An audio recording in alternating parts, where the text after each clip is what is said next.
رسول خدا صلی اللہ علیہ وآلہ وسلم کے پانچویں جانشین حضرت امام محمد باقر علیہ الصلاۃ والسلام، آپ علیہ السلام کو جب قید خانہ دمشق میں قید کیا گیا اور جب آپ کو وہاں سے رہائی ملی تو آپ جب مدینہ واپس آ رہے تھے، راستے میں آپ نے دیکھا کہ بہت بھیڑ اکٹھا ہوئی ہے۔ آپ علیہ السلام قریب پہنچے اور لوگوں سے معلوم کیا کہ آپ لوگ یہاں کیوں جمع ہوئے ہیں۔ لوگوں نے بتایا کہ ہر سال ایک وقت معین پر ایک راہب اپنے دیر سے یعنی عبادت گاہ سے باہر نکلتا ہے اور جو ہمارے سوالات ہوتے ہیں ان کے وہ جواب دیتے ہیں۔ امام علیہ السلام بھی لوگوں کے ساتھ میں ایک جگہ پر بیٹھ گئے۔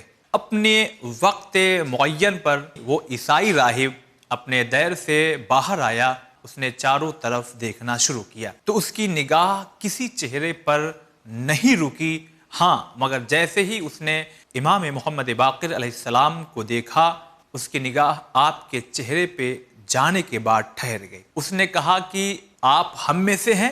امام محمد باقر علیہ السلام نے فرمایا نہیں، میں امت محمدی میں سے ہوں۔ اس نے کہا کہ کیا آپ عالموں میں سے ہیں یا جاہلوں میں سے ہیں؟ امام علیہ السلام نے فرمایا میں جاہل نہیں ہوں۔ اس نے کہا کہ کیا آپ مجھ سے کچھ پوچھنے آئے ہیں؟ امام نے کہا نہیں، میں تو یہاں سے گزر رہا تھا، لوگوں نے آپ کے بارے میں بتایا تو میں نے سوچا کہ میں بھی ذرا دیکھوں کہ آپ لوگوں کے کس طرح سے سوال اور ان کے جواب دیتے ہیں۔ اس راہب نے کہا کیا میں آپ سے کچھ پوچھ سکتا ہوں؟ امام محمد باقر علیہ السلام نے فرمایا ہاں بالکل آپ پوچھ سکتے ہیں۔ راہب نے پہلا سوال کیا کہ اچھا یہ بتائیے وہ کون سا وقت ہے دن اور رات میں جس کا شمار نہ دن میں ہوتا ہے نہ رات میں ہوتا ہے؟ امام محمد باقر علیہ السلام نے فرمایا وہ طلوع آفتاب سے پہلے کا وقت، یعنی سورج کے نکلنے سے پہلے کا جو وقت ہوتا ہے اس کا شمار نہ دن میں ہوتا ہے نہ رات میں ہوتا ہے۔ راہب نے فقط اتنا ہی پوچھا تھا۔ امام نے اس کے علاوہ بھی بتایا کہ اس وقت کی خاصیت کیا ہے۔ امام ارشاد فرماتے ہیں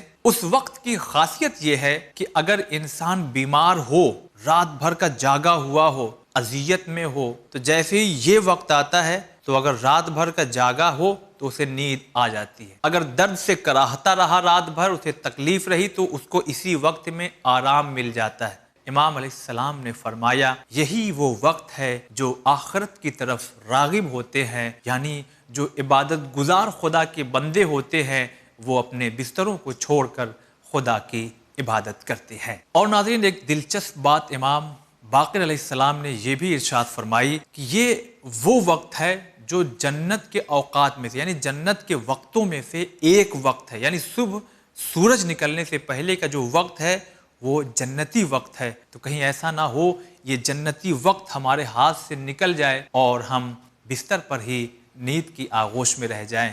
ہمیں چاہیے کہ ہم صبح سویرے جلدی اٹھیں، اول وقت نماز بھی ادا کریں اور اس درمیان میں یہ جو جنتی وقت ہے اس سے فائدہ اٹھائیں۔